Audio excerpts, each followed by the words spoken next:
안녕하세요. 오늘도 서연살롱을 찾아주셔서 감사합니다. 저는 50대 중반의 여성이에요. 굉장히 시골에서 어렵게 자랐어요. 부모님은 밭농사와 산에서 버섯 따는 일을 하시느라 늘 바쁘셨어요. 저도 6살 때부터는 엄마를 따라서 버섯도 따고 봄에는 나물도 캤죠. 어릴 때는 그렇게 자연 속에서 사는 게 행복하고 즐거웠는데 친구들이 하나둘 공부한다고 도시로 떠나고 나니 점점 외로워졌어요. 하지만 저는 집이 어려워서 도시에 가서 공부할 수가 없었어요. 제가 다닌 초등학교 분교는 정말 적은 수의 애들만 있었거든요. 선생님도 4분밖에 없었고요. 안 그래도 학생 수가 적은데 도시로 가는 애가 생길 때면 학교 전체가 우울해졌던 기억이 있네요. 저희 집은 먹고 사는 데에 바빠서 제 교육까지 신경 쓸 여력이 없었고 저도 공부를 그렇게 열심히 하지는 않았어요. 항상 집안일을 도와야 해서 밭일이 바쁠 때는 결석도 많이 했고요. 중학교는 걸어서 20분을 가서 버스를 타고 또 30분은 가는 곳에 있었어요. 그러다 보니 매일 왔다 갔다 하는 것만도 큰 일이었죠. 학교 다니기가 너무 힘들어서 혼자 나가서 사는 애들도 있었어요. 혼자라고는 해도 대부분 친척집에서 살긴 했어요. 저도 몇 번 나가서 살게 해달라고 했지만 뜻대로 되지 않았어요. 사실 저도 안 될 거라는 건 예상했어요. 그 동네에 친척이 있는 것도 아니었고 어디 가서 신세를 지기도 어려웠으니까요. 집안 형편도 안 됐고요. 하루는 학교에 갔다 와서 너무 피곤해서 자다가 저녁밥 지으라는 엄마 말에 일어났어요. 곤로에 밥을 안 치고 단무지를 무치는데 엄마가 저한테 그러시더라고요. 지수가 힘들어도 조금만 버텨. 중학교만 이렇게 다니고 고등학교 때는 엄마가 어떻게 해서라도 너 편하게 학교 다닐 수 있게 해줄게. 정말이야? 나야 너무 좋지. 근데 정말 해줄 수 있어? 우리 집 돈 없잖아. 그래서 엄마가 생각해 놓은 게 있으니까 걱정하지 말고 중학교 졸업할 때까지만 참아. 고등학교는 제대로 다녀야 돼. 그래야 엄마 아빠보다 더 잘 살 수 있어. 엄마는 초등학교만 나오셨고 아빠도 중학교까지만 다니셨어요. 엄마는 집안 형편이 어렵지 않았는데 여자가 공부해서 뭐 하냐며 집에서 시켜주질 않았대요. 아빠는 외할아버지가 일찍 돌아가셔서 일을 하느라 고등학교에 못 가셨고요. 아빠는 제가 학교를 빠지고 집안일 돕는 걸 당연하게 생각하셨지만 엄마는 아까운 공부 시간 뺏는다고 안타까워하셨어요. 밭일할 때가 아니면 제가 빠지려고 해도 등을 떠밀어서 학교에 보내셨어요. 엄마가 공부를 못했던 게 아쉬운 만큼 저만큼은 포기하지 않기를 바라셨던 것 같아요. 그때의 저는 엄마의 마음을 다 헤아리지는 못했지만 제가 엄마 아빠보다 더 잘 살기를 바라는 마음은 충분히 느껴졌어요. 저는 더 이상 불평하지 않고 학교를 다녔고 고등학교에 가자 엄마는 약속대로 제가 도시에 머물 수 있게 방을 얻어주셨어요. 도시라고는 하지만 서울과는 비교도 안 되게 작은 곳이었어요.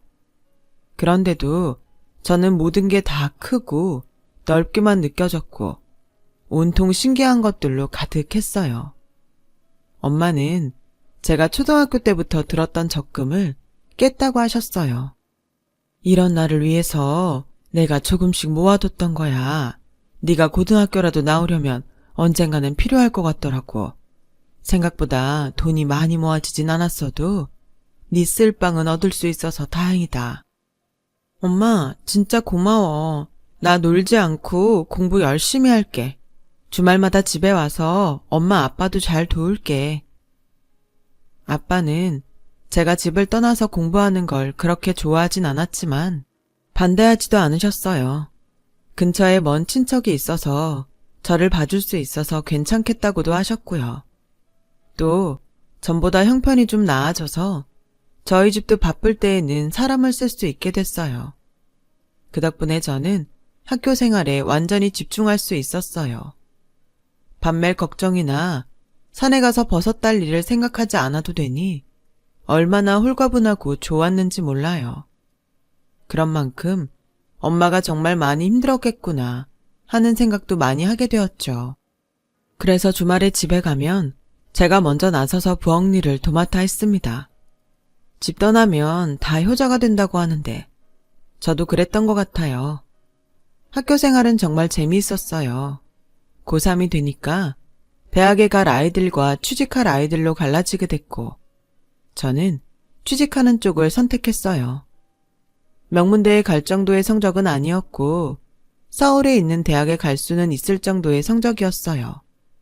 선생님은 아까워했지만 저는 얼른 돈을 벌고 싶었거든요. 저는 학교 선생님의 추천으로 작은 회사의 격리 보조로 취직하게 됐어요. 엄마 아빠는 제가 졸업도 하기 전에 취직이 결정됐다고 엄청 좋아하셨어요. 아빠는 엄마가 무리해서 절 학교 보낸 보람이 있다고 하셨죠. 부모님이 좋아해 주시니까 저도 더 들떴어요.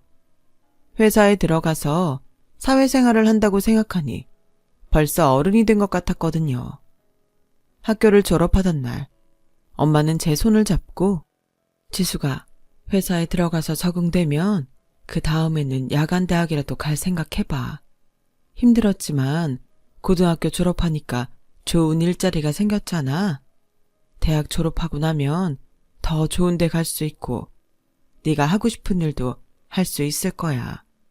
엄마 아빠가 지금 대학까지 보내주지 못해서 미안하다. 그래도 엄마 말 명심해. 네 삶은 네가 바꿀 수 있는 거야. 알았지? 저는 알겠다고 했어요. 하지만 회사에 다녀보니 일을 하면서 학교에 다닌다는 게 보통 각오로 되지 않는다는 걸 깨달았어요. 처음 몇 달은 적응하느라 정신이 없었고 그 다음은 피곤이 쌓여서 일이 끝나면 아무것도 하기 싫어지더라고요. 그래서 2년 정도는 공부할 생각은 접고 회사만 다녔어요. 격리 보조라고 하지만 격리일보다는 잡심부름이나 다른 직원들 뒤치다거리가 더 많았어요. 시간이 흐르면서 나는 언제 일다운 일을 해보나 하는 마음에 제 현실이 답답해지더라고요. 저는 그제야 용기를 내서 야간대학에 원서를 내기로 했어요. 모아놓은 돈도 있고 엄마 말씀처럼 대학 졸업장이 있으면 지금보다는 더 나은 일을 할 수 있을 거란 생각이 들었거든요. 그때부터 회사가 끝나면 학교에 가서 공부하는 생활을 시작했고 몇 년간 고생 끝에 저는 경영학과 졸업장을 받았어요. 그러면서 전산회계 업무 자격증도 같이 땄고 그 덕인지 저는 중소기업 회사에 격리로 들어가게 됐죠. 거기서 남편을 만나게 됐어요. 그 사람은 저희 회사가 물건을 납품하는 대기업 직원이었어요. 직급도 팀장이고 능력 있는 사람이었어요. 저는 그 남자의 능력에 반했고 그 사람은 제가 뭐든 적극적으로 일하는 모습이 매력 있다고 하더라고요. 남자는 아버지가 일찍 돌아가셨고 어머니는 지방대 교수였는데 지적이고 고상한 모습이 참 좋아 보였어요. 나이도 많지 않으신데 공부를 하면서 아이를 키웠을 걸 생각하니 존경심도 들더군요. 혹시라도 제 학벌을 가지고 뭐라고 하진 않을까 걱정도 했어요. 하지만 큰 문제 삼지 않아서 남자와 결혼할 수 있었습니다. 그런데 시어머니는 집안 큰 행사 자리에 절대 저를 부르지 않았어요. 항상 남편만 혼자 갔다 오곤 했거든요. 아무래도 시댁 모임은 저한테 어려운 자리라서 처음엔 속으로 좋아했는데 시간이 갈수록 뭔가 석연치 않은 게 느껴졌어요. 하루는 시어머니가 왜 중요한 행사에 저를 안 부르는지 남편을 붙잡고 꼬치꼬치 캐물었어요. 우리 친척들이 전부 고학력자에 직업도 좋은 사람들이 많거든. 엄마가 비교된다고 중요한 일에는 부르지 말라고 하셨어. 내가 기죽을까봐 신경 써서 그러는 거야? 그런 거면 난 괜찮아. 아무리 내가 모자라도 그래도 당신한테 아내고 며느리인데 중요할 때마다 빠지고 일도 안 하면 다들 뭐라고 하겠어. 라고 하자 남편은 더듬으면서 겨우 하는 말이 그게 사실은 너랑 결혼하는 조건이 그거였어. 집안 중요한 행사에 부르지 않는 거. 그냥 조용히 나하고만 살라는 거였어. 뭐라고? 어떻게 그런 약속을 할 수가 있어? 이건 너무하잖아. 내가 창피하다는 거야? 그리고 그런 일을 왜 말 안 했어? 네가 이럴까봐 말 안 한 거야. 지금도 봐. 너 이렇게 방방 뜰 게 뻔한데 어떻게 말을 하냐? 그것뿐이 아니었어요. 시어머니는 집에 제 친구들도 부르지 말라고 하셨다더라고요. 저랑 친구면 수준도 비슷할 테니 그런 사람들 드나들게 하지 말라고 했다나요? 너무 속이 상했지만 어디 하소연할 데도 없었어요. 친정에 말하면 부모님 마음만 아프실 테고 친구들한테도 창피해서 말을 꺼내지 못했죠. 안 그래도 집들이 때 남편이 친구들은 부르지 말자길래 그것도 제 생각해서 힘들까봐 그런 줄 알았는데 다 이유가 있었던 거예요. 저는 이런 결혼 생활을 해야 되는 건지 며칠 동안 잠도 못 자고 입맛도 없을 만큼 고민했어요. 시어머니가 지금은 나한테 편견이 있어서 저러지만 내가 잘하면 인정해주지 않을까 하는 생각이 들더라고요. 마침 시어머니 생신이 돌아오고 있었어요. 저는 새벽같이 일어나 시장에 가서 싱싱한 재료들을 사다가 정성껏 전을 부치고 잡채와 갈비찜도 만들었어요. 마침 엄마가 보내주신 꿀이 있어서 그것도 포장을 했죠. 전부 보자기에 싸놓고 보니 두 손이 모자랄 지경이었어요. 끙끙대며 그것들을 들고 시댁에 갔더니 저를 본 시어머니 얼굴이 험악해졌어요. 너 지금 여기가 어디라고 오는 거야? 그것들은 다 뭐고? 어머니 오늘 생신이시잖아요. 제가 음식 몇 가지 해봤어요. 그리고 이건 시골에서 온 꿀인데 진짜 좋은 거예요. 아침마다 한 숟갈씩 드시라고 가져왔어요. 시어머니는 제 말이 끝나기도 전에 음식통들과 꿀을 마당으로 끌어내서 집어 던지는 겁니다. 난 내 집에 이런 하찮은 것들 털끝만큼도 못 들여놓는다. 감히 너 따위가 내가 먹을 음식을 만들어? 뭐? 시골에서 온 꿀? 난 백화점에서 수입한 꿀 아니면 쳐다도 안 보는 사람이야. 네가 지금 날 뭘로 보고 이딴 걸 가져온 거냐? 지금 손님들 앞에서 날 망신 주겠다고 작정한 거지? 정말이지 수찬 이해는 왜 이런 근본 없는 것하고 결혼을 한다고 했나 몰라. 어떻게든 뜯어 말렸어야 되는데 괜히 점쟁이 말에 홀려서는 되도 않는 애를 들여서 이런 꼴을 다 보고 아우 속상해. 시어머니는 저와 남편의 결혼을 반대하다가 결국 점을 보러 갔고 거기서 저와 결혼하면 남편도 자기도 잘 되고 집안이 핀다고 해서 반신반의하며 결혼을 허락했던 거였어요. 대신 저를 집안 중요한 자리에 부르지 않기로 했던 거예요. 그 중요한 자리에 시어머니 생신도 포함됐다는 걸 저는 몰랐죠. 대학 교수직이나 되는 사람이 점쟁이 말을 듣고 결혼을 시켰다는 것도 어이가 없었어요. 비참했지만 버려진 음식들은 그렇다 치고 엄마가 보내주신 꿀병은 하수구 구멍 있는 데까지 굴러갔더라고요. 그걸 구하려고 고생하셨을 엄마를 생각하니 눈물이 왈칵 쏟아졌어요. 그날 밤 집에 온 남편은 저를 위로하기는커녕 오히려 화를 내더군요. 아니, 거기가 어디라고 가? 내가 가자는 말 안 했으면 가질 말아야지. 왜 시키지도 않은 짓을 해서 사람 곤란하게 만들어? 오늘 엄마가 얼마나 속상했는 줄 알아? 좋은 날인데 기분 완전 잡쳤다고. 당신은 내 생각은 안 해? 내가 하루 종일 장보고 음식하느라고 얼마나 고생을 했는데 아무리 내가 마음에 안 들어도 그렇지 사람 정성을 그렇게 무시해도 되는 거야?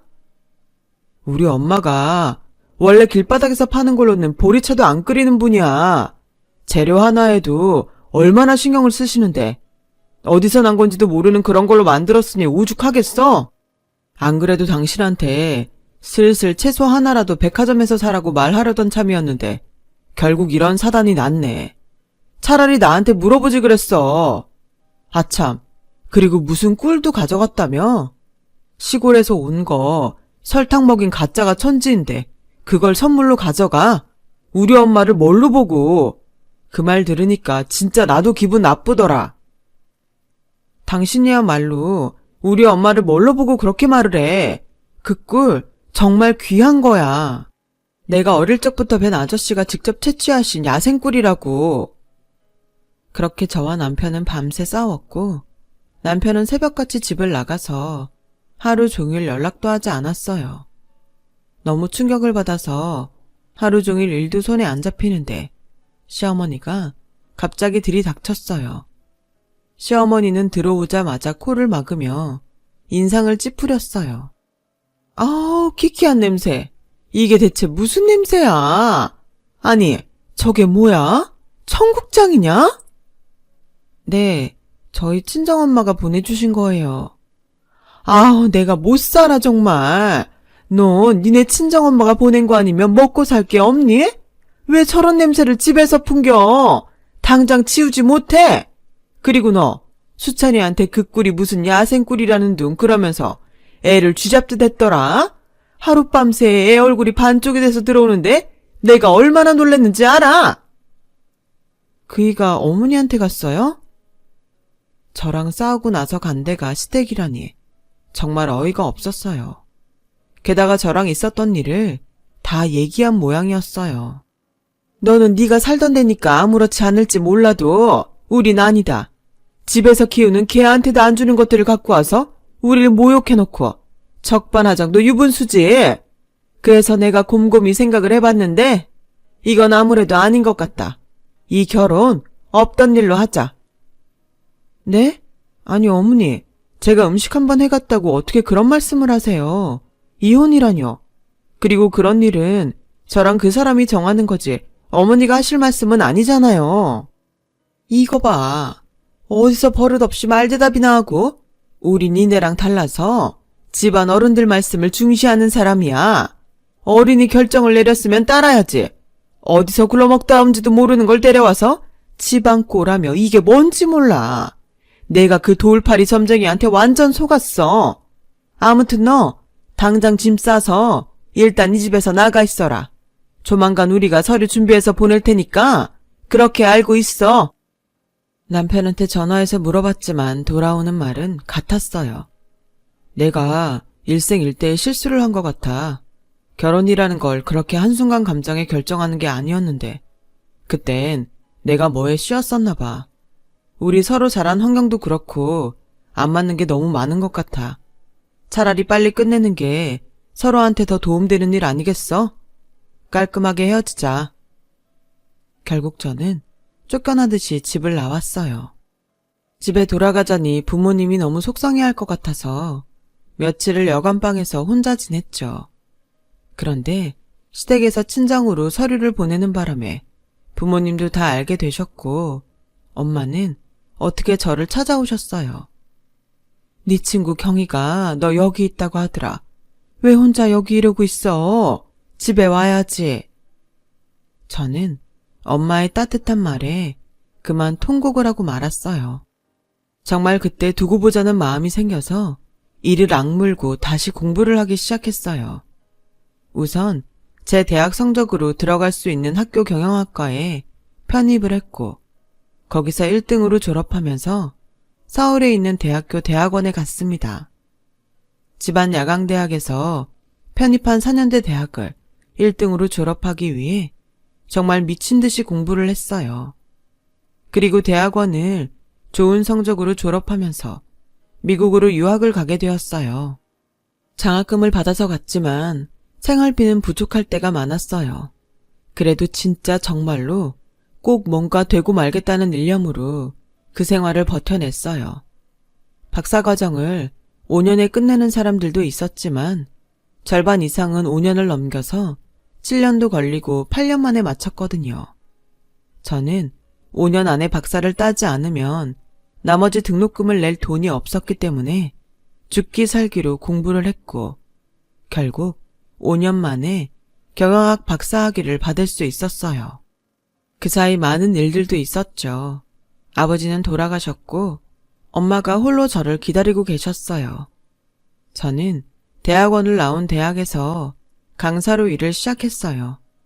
그러면서 대기업 경영연구소와 함께 경영 전략도 짜고 논문 발표도 열심히 했죠. 학교에서는 그런 저를 신뢰하게 됐고 저는 5년 후에 정식 교수로 임용되었어요. 그날 엄마께 커다란 꽃다발을 안겨드렸어요. 엄마가 나한테 공부하라고 하지 않았으면 이렇게 될 수 없었을 거야. 이건 다 엄마가 만든 거야. 엄마 고마워요. 네가 열심히 살았으니까 훌륭한 사람이 된 거지. 엄마는 아무것도 못 해줬는데 이렇게 잘 살아줘서 엄마가 고마워. 이상하게 그렇게 좋은 날 엄마와 저는 시댁에서 쫓겨났던 때가 떠올라 또다시 눈물을 흘렸어요. 그때는 인생 가장 밑바닥까지 내려가서 너무 비참했는데 여기까지 오게 되니 정말 꿈만 같더군요. 몇 년 후에 저희 학교에서는 현장 경험이 있는 사람들을 교수로 임용하는 공고를 냈고 많은 사람들이 지원을 했어요. 그 중에 대학원 이상의 학력에 실적이 괜찮은 사람들을 출연했고 저는 면접관으로 참여하게 됐어요. 인연이라는 게 참 악연도 인연이긴 한가 보더라고요. 면접을 진행하는 회의실로 가던 저는 복도에 앉아있던 사람들 중에서 뜻밖의 사람을 만났어요. 바로 전 남편이었어요. 그 사람은 저를 보고 긴가민가 하는 것 같더군요. 아무래도 믿어지지 않았겠죠. 지방 야간대학을 나왔다고 자기 집에서 쫓겨난 사람이니까요. 하지만 면접을 보러 들어와서 제 이름을 보더니 눈이 휘둥그레졌고 그 사람은 질문에 제대로 대답도 못하고 버벅대다가 면접을 끝내고 말았어요. 면접이 끝나고 나오는데 저 남편이 저를 기다리고 있더군요. 정말 많네. 어떻게 이런 일이 다 있지? 라는데 저는 아무 말도 하지 않고 그 사람을 지나쳤어요. 그러자 전 남편은 저를 붙잡고서 내가 원래는 준비도 많이 하고 아까 질문에도 다 대답할 수 있었거든? 근데 너무 놀라서 잠시 당황했던 것 같아. 그러니까 나 다시 한번 기회 줄 수 없을까? 그렇게 말 좀 해줘. 강수찬 씨, 여기가 애들 장난하는 데예요? 면접을 다시 보게 해달라는 억지가 어디 있어요? 끝난 건 어쩔 수 없는 거고 그것도 다 강수찬 씨 실력이에요. 자신이 그 정도밖에 안 되는 거니까 자신이나 돌아보세요. 이러지 말고 한 번만 봐줘. 아는 사람 좋다는 게 뭐야. 나 이 기회를 얼마나 기다리고 있었는데 이대로 끝낼 수는 없어. 저희도 강수찬 씨 편의만 봐드릴 수 없습니다. 그러면 다른 사람들하고 형평성에 어긋나잖아요. 자꾸 이러면 청탁으로 알고 보고할게요. 라고 하자 전 남편은 그제야 물러났어요. 남편은 학교도 좋은데 나왔고 회사에서 평이나 실적도 나쁘지 않은 편이었지만 눈에 띄게 뛰어난 건 아니었어요. 거기다 면접을 망쳐서 점수가 낮아 떨어질 수밖에 없었죠. 그런데 발표가 난 직후에 전 남편과 시어머니가 저를 찾아왔어요. 네가 예전 일로 사적인 감정 때문에 우리 수찬이를 떨어뜨린 것 같아서 내가 문제 제기를 하려고 왔다. 라는데 여전히 저를 깔보는 표정으로 보더라고요. 이 일을 제대로 해명하지 않으면 나는 학교 측에 정식으로 문제 제기하고 언론에 이 사실을 알릴 거니까 그렇게 알아라. 나 지금은 우리 학교 명예교수야. 언론에서 내 말을 무시할 수 있을 것 같아? 라는 시어머니 옆에 전 남편은 의기양양한 표정으로 서 있었어요. 옆에서 보던 조교가 듣다 참지 못하고 할머니, 어디 와서 이런 행패를 부리시는 거예요? 저희 대학을 뭘로 보시고 그런 말씀을 하세요? 그리고 저희 교수님 미국 대학에서도 알아주는 분이셨어요. 우리 학과장님이시라고요. 당장 사과하세요. 그러자 시어머니와 전 남편은 표정이 싹 바뀌었어요. 시어머니는 그제야 학과장이라는 제 명패를 받고 굉장히 당황했어요. 아무리 그래도 자기 감정 제대로 다스리지 못할 수도 있죠. 우리 수찬이가 떨어진 거 보면 뭔가 장난질 친 게 분명하다고. 뭔가 했죠. 우리의 점수 장난쳤죠? 라며 더듬더듬 저한테 존댓말을 쓰는 시어머니를 보니 웃음이 나왔어요. 정 그러시면 제가 채점표 보여드릴게요. 그나마 점수는 제가 제일 괜찮게 줬거든요. 저는 시어머니와 전남편한테 채점표를 보여줬죠.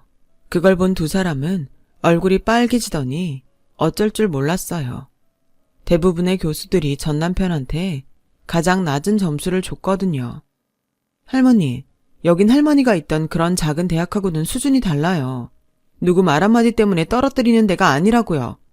저한테 말도 안 되는 소리 계속 하시면 저도 강수찬집 회사에 저한테 어떤 식이었는지 어떻게 했는지 알릴 거예요. 인성이 먼저인 거 아니겠어요? 요즘은 시댁이 며느리한테 함부로 하는 거에 민감한 거 아시죠? 할머니 학교에서 명예교수라고요. 할머니는 학교에서 저한테 했던 행동이며 오늘 이러고 와서 행패 부리는 거 알면 계속 그 자리에 두겠어요? 라고 하자 시어머니는 그제야 예, 그때는 우리가 정말 실수했다. 미안해. 내가 어떻게 하면 되겠니? 비굴할 정도로 비는 시어머니를 본 전 남편은 굉장히 당황하더라고요. 엄마, 갑자기 왜 이래? 그냥 가면 되지. 뭘 빌기까지 해? 너 조용히 안 해? 네가 뭘 한다고 이래? 교수 사회에서 평판 한번 깎이면 어떻게 되는 줄 알아? 입 다물고 가만히 있어. 자신의 위신과 명예만 중요한 시어머니를 보니 한숨이 절로 나왔어요. 됐으니까 돌아들 가세요. 더는 찾아오지 마시고요. 한 번만 더 와서 엉뚱한 소리 하면 그땐 진짜 가만 안 있어요. 명예훼손으로도 고소할 거예요. 라고 하자 남편은 억울하다는 듯 뭘 그렇게까지 말해. 난 엄마 때문에 그런 것밖에 없어. 정말 내 뜻이 아니었다고.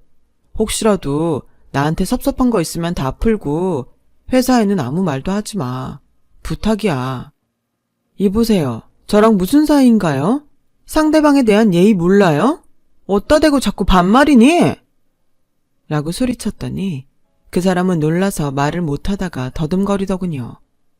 그렇게 남편과 시어머니는 돌아갔지만 그 후에도 몇 번 저를 찾아왔어요. 어떻게든 제 비위를 맞춰서 좋은 자리를 얻어보겠다는 속셈이었죠. 저는 만나주지도 않았고 조교들한테도 제 방에 들여보내지 말라고 했어요. 결국 두 사람은 더 이상 저를 찾지 않더라고요. 나중에 들은 얘기로는 시어머니가 교수 임용 당시 논문이 다른 사람 걸 표절한 게 들통나서 교수직을 박탈당했다고 하더라고요. 참나, 진짜 세상 일 아무도 몰라요. 그렇게 잘난 척을 해대더니 논문 표절이라뇨. 학교에서는 시어머니를 연구비 횡령으로 고소도 했다고 해요. 전 남편은 회사에서 정리해고 때 쫓겨났고요. 그 후로 지금까지 두 사람에 대해 들은 소식은 없습니다. 저는 늦은 나이지만 전부인과 사별한 사람을 만나서 재혼을 했고 친구처럼 재미있게 잘 지내고 있어요. 엄마도 아직까지는 건강히 잘 계시고요. 옛말에 젊은 사람 무시하지 말라는데 왜 그렇게들 자기보다 좀 못하다는 생각이 들면 무시부터 하고 보는 걸까요? 사람에겐 각자 그 사람의 보석 같은 가치가 있는 건데 말이죠. 저는 우리 학교의 젊은 청춘들을 믿고 희망을 보며 오늘도 달리고 있습니다. 지금까지 들어주신 분들 모두 감사합니다. 다들 행복하시고 하시는 모든 일 잘 되길 바랄게요. 건강하세요. 여러분, 사연 댓글에 응원과 현명한 조언 부탁드려요. 좋아요와 구독은 저에게 큰 힘이 됩니다. 오늘도 좋은 일 가득하세요.